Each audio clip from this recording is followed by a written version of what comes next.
हेमंत सोरेन की सदस्यता पर भारत निर्वाचन आयोग के मंतव्य के आधार पर राज्यपाल रमेश बैस का आदेश रविवार को भी जारी नहीं हुआ। सूत्रों के अनुसार राज्यपाल जल्दबाजी में कोई फैसला नहीं लेना चाह रहे। वो मंतव्य पर विधिक राय लेने के बाद ही अपना फैसला चुनाव आयोग को भेजेंगे। इसमें कुछ वक्त लगने की संभावना जताई जा रही है। सूत्रों के मुताबिक राज्यपाल के फैसले के आधार पर ईसीआई हेमंत सोरेन की सदस्यता समाप्त करने की अधिसूचना जारी करेगा और ये नोटिफिकेशन राज्य के मुख्य निर्वाचन अधिकारी को भेजेगा। इसके बाद मुख्य निर्वाचन पदाधिकारी झारखंड विधानसभा अध्यक्ष को ये सूचना देंगे कि हेमंत सोरेन की विधायक सदस्यता रद्द कर दी गई है।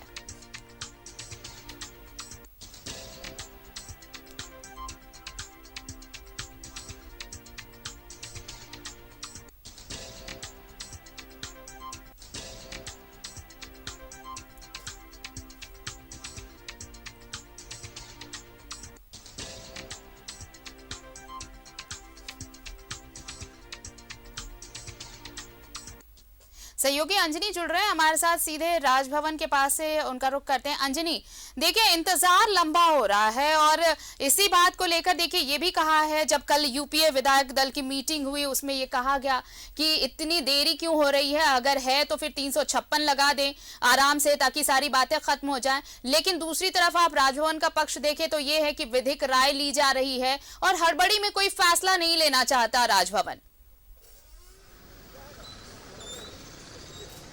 हाँ देखिए, ये जो तमाम जो चीज़ें हो रही हैं कहीं ना कहीं राज्यपाल के विवेक पे तमाम चीज़ें निर्भर करती हैं और यही वजह है कि जब लगातार देर हो रही है, एक एक मिनट जब बीत रहा है, एक एक दिन बीत रहा है, वैसे में यूपीए जो है गोलबंद होकर एकजुट होकर अपनी एकजुटता तो दिखा ही रहा है। साथ साथ जो प्रेशर पॉलिटिक्स है उसके तहत कल जो है एक कंबाइंड जो प्रेस कॉन्फ्रेंस किया गया था, इसका यही मुख्य कारण है।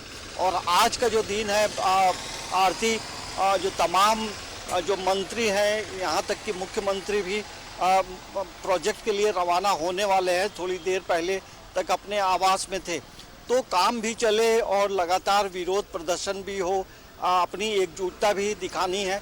तो तमाम चीज़ों को लेकर देखेंगे तो यूपीए पूरी तरह से आक्रामक मूड में है और यही वजह है कि कई सवाल जो हैं वो राज्यपाल से पूछे जा रहे हैं। राजभवन की ओर कई सवाल छोड़े भी गए हैं, तो उसका उत्तर कौन देगा ये तो वक्त बताएगा।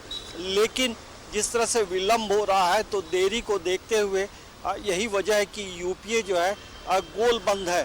तो अब देखना ये होगा कि 1 या 2 दिनों के बाद क्या तस्वीर बदलती है।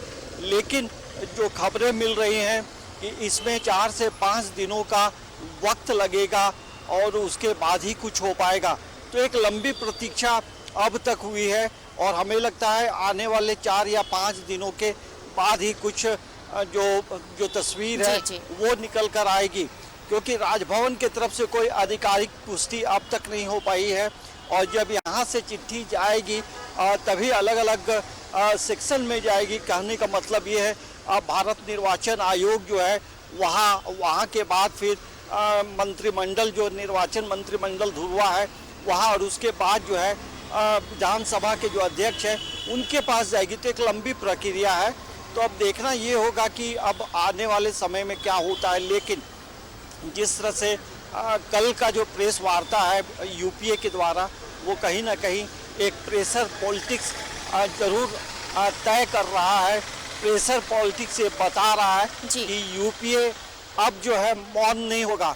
देखिए आने वाले समय में ऐसा लगता है आरती कि यूपीए की तरफ से ये जो कल का जो कंबाइंड प्रेस कॉन्फ्रेंस है, अब हो सकता है आने वाले समय में रणनीति के अनुसार अब मतलब कुछ और अलग होगा। हो सकता है राज्यपाल से मुलाकात का वक्त हो सकता है राजभवन के पास धरना दिया जाए और एक मैसेज देने का प्रयास हो कि अब तक जो है फैसले में देरी हो रही है और ये पूरे राज्य के लोग देखेंगे। एक मैसेज भी जाएगा कि किस तरह से चीज़ें बदल रही हैं और कैसे फैसले में देरी हो रही है। तो इसका जो एक पॉजिटिव इम्पैक्ट जो है वो यूपीए को मिलेगा और यही वजह है कि अब यूपीए आक्रामक मूड में दिखाई दे रही है। आरती, चलिए अब इंतजार करना होगा कि दोनों खेमे की तरफ से क्या फैसला होता है। राजभवन एक तरफ जहां अब विधिक राय ले रहा है, दूसरी तरफ यूपीए महागठबंधन अपनी एकजुटता दिखाने में लगा हुआ है। बैठकों का दौर भी चल रहा है और देखना होगा कि कब तक राजभवन से नोटिफिकेशन आता है। इंतजार सभी को इस बात का। बहुत बहुत शुक्रिया तमाम जानकारी के लिए आपका।